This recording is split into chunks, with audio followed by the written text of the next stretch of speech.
অষ্টম শ্রেণীর প্রিয় শিক্ষার্থীবৃন্দ, তোমরা তোমরা নিশ্চয়ই ভালো আছো। তোমাদের সবাইকে শুভেচ্ছা জানাই। আমি ভালো আছি।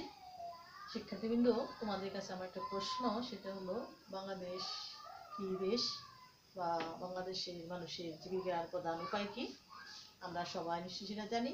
বাংলাদেশকে কৃষি প্রধান দেশ বলে এবং আমাদের প্রধান জীবিকার প্রধান উপায় হলো কৃষিকাজ।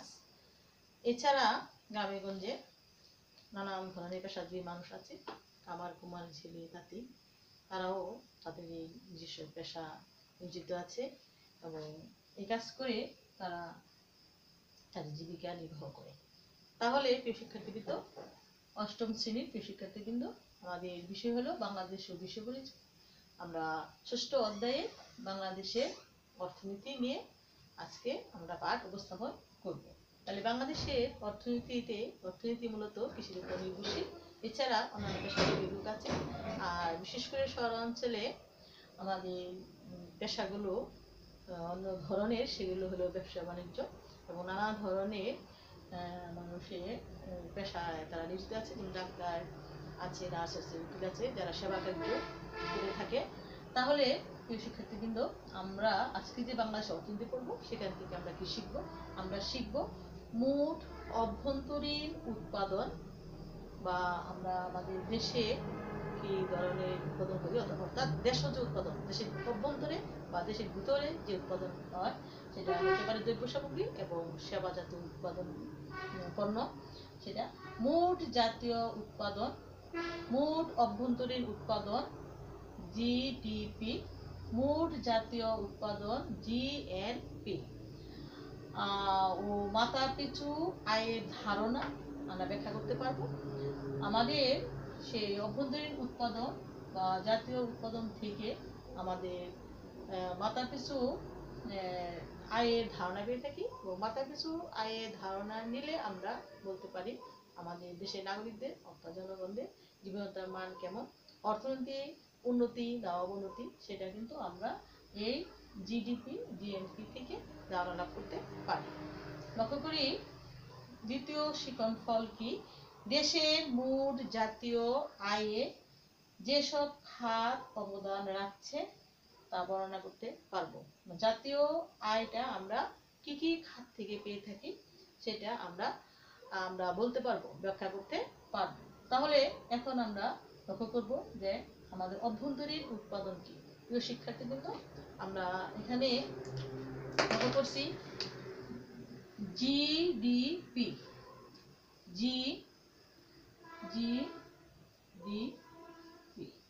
জিডিপি হলো কি? মোট দেশজ উৎপাদন, যাকে বলা হয় অভ্যন্তরীণ উৎপাদন বা মোট দেশজ উৎপাদন। জি দিয়ে কি বোঝায়? জি দিয়ে গ্রোস। জি দিয়ে কি বোঝায়? গ্রোস। ডোমেস্টিক। ডি দিয়ে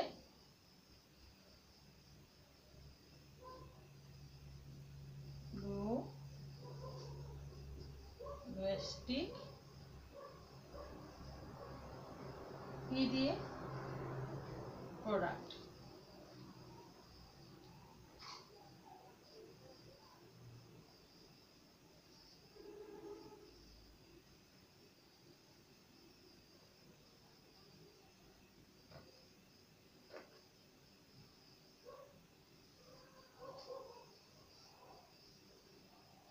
গ্রোস ডোমেস্টিক প্রোডাক্ট, এটা হলো মোট দেশজ উৎপাদন। দেশের নাগরিকগণ একটা নির্দিষ্ট টাইমে, অর্থাৎ এক বছরে যে পরিমাণ দ্রব্য সামগ্রী এবং সেবা উৎপাদন করে, তার মোটকে দেশজ উৎপাদন বলে। মোট বাংলা হলো মোট দেশজ উৎপাদন।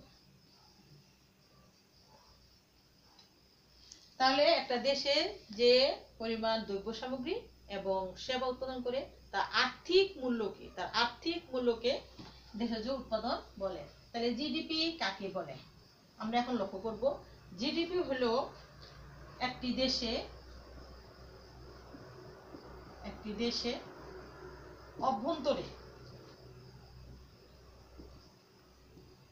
অভ্যন্তরে দেশি ও বিদেশি, দেশি বা বিদেশি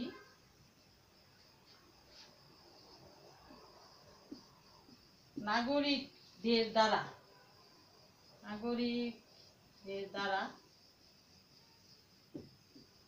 যে পরিমাণ সেবা ও দ্রব্য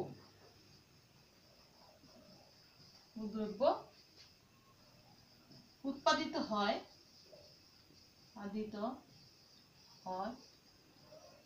তার আর্থিক মূল্যকে মোট দেশজ উৎপাদন বলে। তাহলে জিডিপি হলো দেশজ উৎপাদন, মোট দেশজ উৎপাদন। তাহলে জিডিপি কি? একটি দেশে অভ্যন্তরে দেশি বা বিদেশি নাগরিকদের দ্বারা যে পরিমাণ সেবা বা দ্রব্য উৎপাদিত হয় তার মোট আর্থিক মূল্যকে দেশজ উৎপাদন বলে।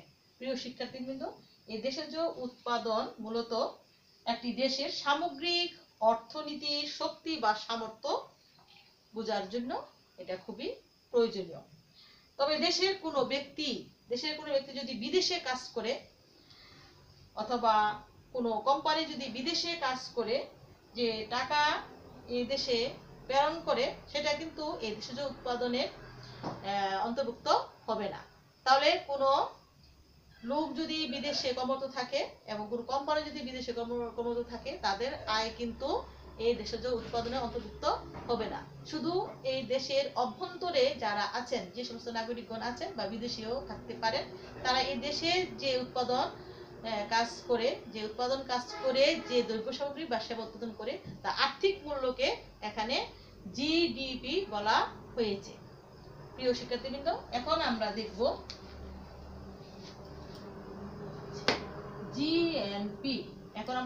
জিএনপি। কি? জিএনপি হলো, জি দিয়ে কি বোঝানো হয়েছে? গ্রোস, আর এন দিয়ে কি বোঝানো হয়েছে? ন্যাশনাল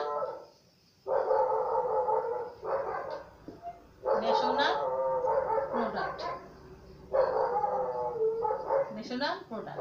তাহলে জিএনপি দিয়ে কি বোঝানো হয়েছে? Gross national product. এটা হলো মোট জাতীয় আয়। তাহলে প্রিয় শিক্ষার্থীবৃন্দ, মোট জাতীয় আয় বলতে আমরা কি বুঝবো? আমরা বুঝবো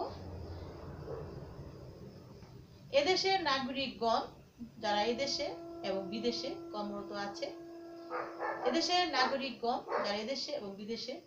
আছে, তাদের সবার সেই উৎপাদিত পণ্য বা সেবার যে আর্থিক যে মূল্যটা, মোট আর্থিক যে মূল্যটা, সেটা আসবে জিএনপি তে। তাহলে জিএনপি তে যারা এদেশে কর্মরত আছে, যারা এদেশে কাজ করে দ্রব্য সামগ্রী এবং সেবা উৎপাদন করে, যারা এদেশের লোক বা দেশের নাগরিক বিদেশে কর্মরত আছে, তারা বিদেশে কাজ করে বৈধভাবে যে অর্থ এদেশে প্রেরণ করে, সেটাও কিন্তু জিএনপির অন্তর্ভুক্ত হবে। প্রিয় শিক্ষার্থীবৃন্দ, আর যারা বিদেশি আছে, যারা এদেশে কাজ করে কিন্তু তাদের যে কর্মের যে ফল বা আর্থিক যে মূল্য, কাজের যে আর্থিক যে মূল্য, সেটা কিন্তু এই জাতীয় আয়ের অন্তর্ভুক্ত হবে না। তাহলে প্রিয় শিক্ষার্থীবৃন্দ, আমরা জাতীয় আয় বলতে, মোট জাতীয় আয় বলতে আমরা কি বুঝছি? এদেশের নাগরিকগণ এই দেশে এবং বিদেশে কাজ করে যে দ্রব্য বা সেবা উৎপাদন করে তা আর্থিক মূল্যকে মোট জাতীয় আয়ের অন্তর্ভুক্ত করা হবে। লক্ষ্য করি তাহলে এটা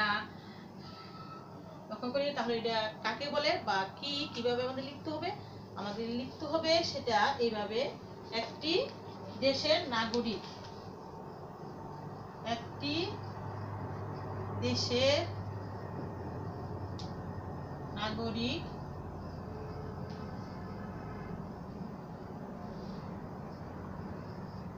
নির্দিষ্ট সময়ে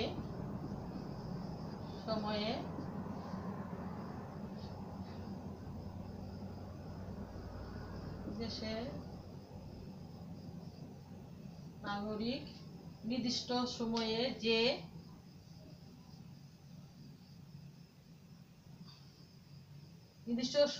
যে সকল দ্রব্য সামগ্রী ও সেবা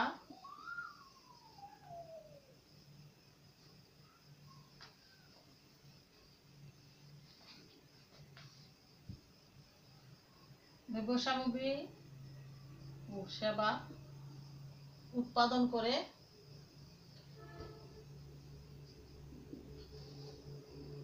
তার আর্থিক মূল্যকে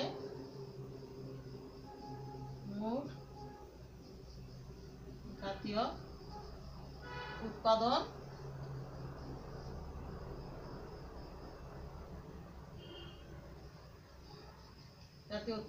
বলে। তাহলে একটি দেশের নাগরিক বা নাগরিকগণ নির্দিষ্ট সময়ে যে সকল দ্রব্য সামগ্রী ও সেবা উৎপাদন করে তার আর্থিক মূল্যকে মোট জাতীয় উৎপাদন বলে। প্রিয় শিক্ষার্থীবৃন্দ, জাতীয়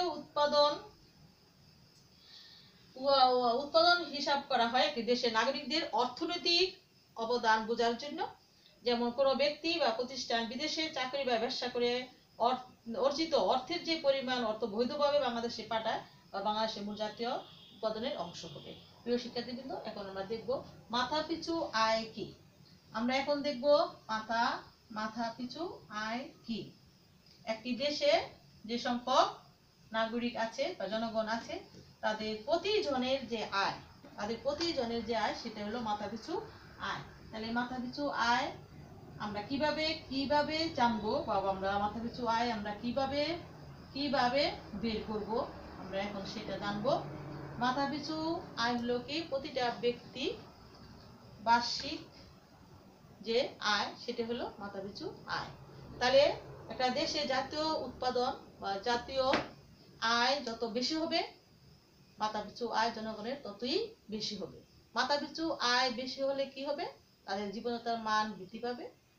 মাথাপিছু আয় বৃদ্ধি পেলে জীবনযাত্রার মান বৃদ্ধি পাবে। একটা দেশ উন্নত না অন্নত সেটা তার সে জীবনযাত্রার মানদণ্ড থেকে বা সে সূচক থেকে তা বোঝা যাবে। তাতে কি হবে, জনগণের ক্রয় ক্ষমতা বৃদ্ধি পাবে, তাদের মৌলিক চাহিদা পূরণ করতে তারা সক্ষম হবে, তাদের যে বেকারত্ব সেটা হ্রাস পাবে এবং অর্থনীতির উন্নতি বা অগ্রগতি হতেই থাকবে। স্বাধীনতার পর বাংলাদেশের মানুষের মাথাপিছু আয় বৃদ্ধি পেয়েছে এবং অর্থনীতির উন্নতি ঘটছে, এটা আমরা লক্ষ্য করছি প্রতিটা সেই অবকাঠামোতে। আমরা এখন মাথাপিছু আয় কিভাবে বার করতে হয় আমরা সেটা লক্ষ্য করবো। এখন প্রিয় শিক্ষার্থীবৃন্দ, একটি দেশের মোট অভ্যন্তরীণ উৎপাদনের যোগফলকে সে দেশের মোট জনসংখ্যা দ্বারা ভাগ করলে মাথাপিছু আয় পাওয়া যায়। এর মাধ্যমে একটি দেশের মানুষের সার্বিক জীবনযাত্রার মান নির্ধারণ করা হয়। যে দেশের মাথাপিছু আয় যত বেশি সে দেশের জনগণের জীবনযাত্রার মান তত উন্নত এবং অর্থনীতি তত বেশি সমৃদ্ধ। আমরা এখন বের করব কিভাবে মাথাপিছু আয় আমরা পেতে পারি। প্রিয় শিক্ষার্থীবৃন্দ, আমরা লক্ষ্য করি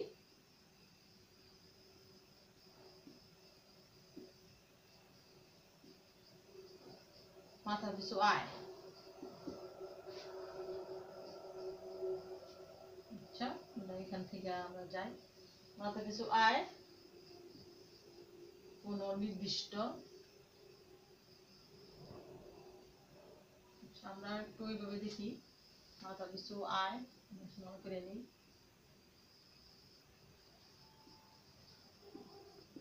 কোন নির্দিষ্ট বছরে মোট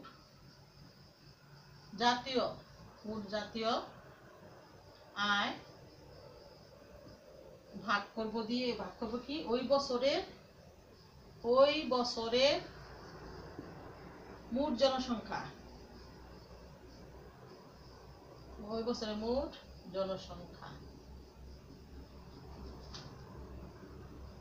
যেমন আমরা ধরি 2000 জনসংখ্যা, যেমন 2011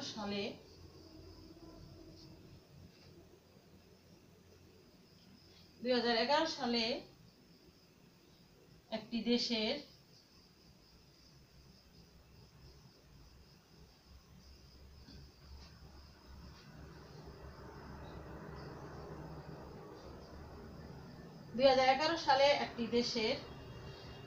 মোট জনসংখ্যা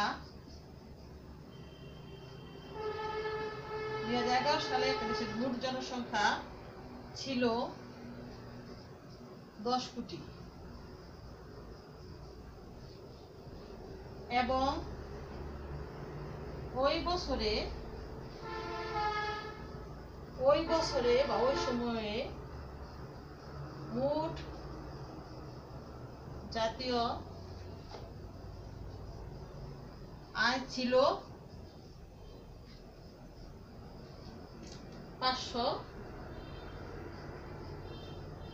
5,000 কোটি।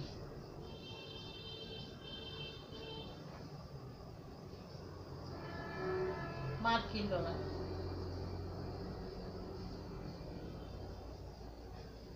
আমরা মাথাপিছু আয় সমান সমান কোন নির্দিষ্ট বছরের মোট জাতীয় আয় একে ভাগ করব ওই বছরের মোট জনসংখ্যা দ্বারা।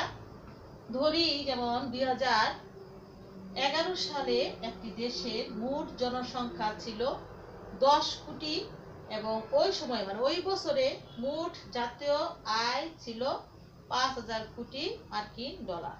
তাহলে মাথাপিছু আয় দাঁড়ালো কত?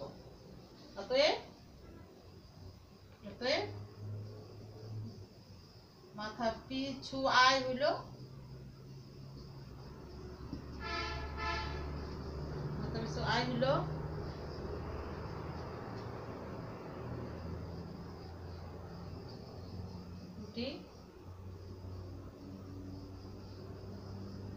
মার্কিন ডলার, জনসংখ্যা হলো 10 কোটি। তাহলে মাথাপিছু আয় হলো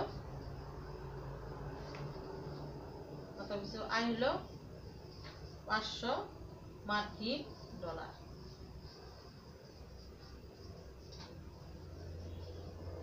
এইভাবে প্রিয় শিক্ষার্থীবৃন্দ আমরা এইভাবে মাথাপিছু আয় বের করতে পারবো, জানবো। কোন দেশের কৃষি, শিল্প, সেবা সহ জাতীয় উৎপাদন বৃদ্ধির লক্ষ্য হচ্ছে জনগণের আয় বৃদ্ধি করা। জনগণের আয় বৃদ্ধি পেলে জীবনযাত্রার মান বৃদ্ধি পাবে এবং দারিদ্র্য থেকে তারা মুক্তি পাবে। স্বাধীনতার পর বাংলাদেশে কিন্তু মাথাপিছু আয় বৃদ্ধির ফলে ধীরে ধীরে জীবনযাত্রার মান বৃদ্ধি পাচ্ছে।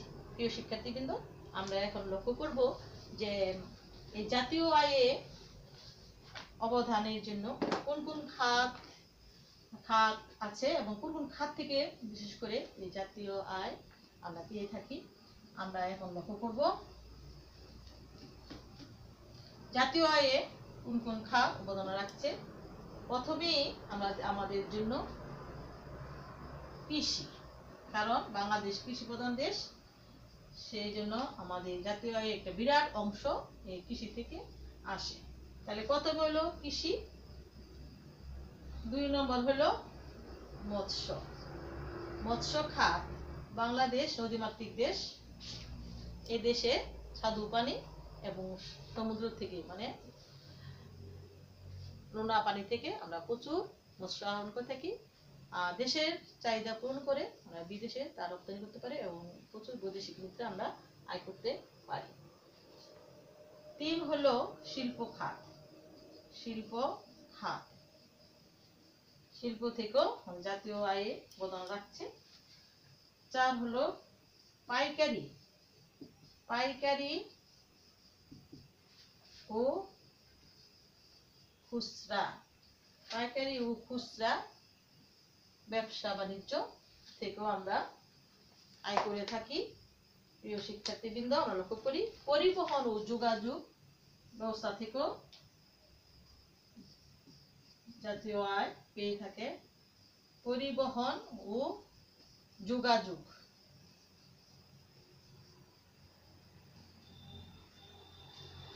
পরিবহন ও যোগাযোগ। 6 হলো স্বাস্থ্য, স্বাস্থ্য ও সেবা খাত। তাহলে কোন কোন খাত জাতীয় অবদান রাখছে? কৃষি ও বনজ, মৎস্য খাত, শিল্প খাত, পাইকারি ও খুচরা বাণিজ্য, পরিবহন ও যোগাযোগ, স্বাস্থ্য ও সেবা খাত। এককভাবে ধরলে আমাদের মোট জাতীয় উৎপাদনের কৃষির অবদানই সবচেয়ে বেশি, তবে শিল্পের ভূমিকাও দিন দিন গুরুত্বপূর্ণ হয়ে উঠছে। এছাড়া সেবা খাতসমূহ দেশের অর্থনীতিতে বিরাট অবদান রাখছে। বর্তমান বিশ্ব প্রযুক্তি নির্ভর কৃষি, শিল্প, যোগাযোগ, সেবা প্রভৃতি খাতের উন্নয়নে প্রযুক্তির বিকাশকে কাজে লাগিয়ে আমরা সহজেই আমাদের জাতীয় উন্নয়নকে ত্বরান্বিত ও জাতীয় আয় বৃদ্ধি করতে পারব। সুষ্ঠু পরিকল্পনার মাধ্যমে বিভিন্ন খাতের উন্নয়নের মধ্যে সমন্বয় ও আয়ের ভারসাম্য রাখা হলে জনগণের জীবনযাত্রার মান উন্নয়ন সম্ভব হবে। প্রিয় শিক্ষার্থীবৃন্দ, তাহলে এখন আমরা কিভাবে আমরা জিডিপি কি আমরা জানলাম, জিএনপি কি আমরা জানলাম, এবং কিভাবে সেটা আমরা পাইব উদাহরণ সহ সেটা আমরা জানতে পারছি। জিডিপিতে দেশীয় উৎপাদনই অন্তর্ভুক্ত হয়, বিদেশিদের আয় সেখানে অন্তর্ভুক্ত হয় না। আর জাতীয় আয়ে একটা দেশের নাগরিকদের, যারা দেশে এবং বিদেশে কর্মরত আছে, সবারই আয় সেখানে অন্তর্ভুক্ত হয়ে থাকে, কিন্তু বিদেশিদের আয় সেখান থেকে বাদ দিতে হয়। প্রিয় শিক্ষার্থীবৃন্দ, মাথা পিছু আয়ের যে গুরুত্বপূর্ণ দিকগুলো আমরা লক্ষ্য করছি, যে মাথা পিছু আয় বৃদ্ধি পেলে মানুষের জীবনযাত্রার মান বৃদ্ধি পাবে এবং দেশের উন্নয়ন সম্ভব হবে। আমরা বাড়িতে ভালোভাবে সেগুলো লক্ষ্য করব এবং আমরা যেন ভালো থাকি, সুস্থ থাকি, সেই জন্য সর্বদাই সতর্ক থাকবো। প্রিয় শিক্ষার্থীবৃন্দ, এখানে শেষ করি। তোমাদের সবাইকে ধন্যবাদ।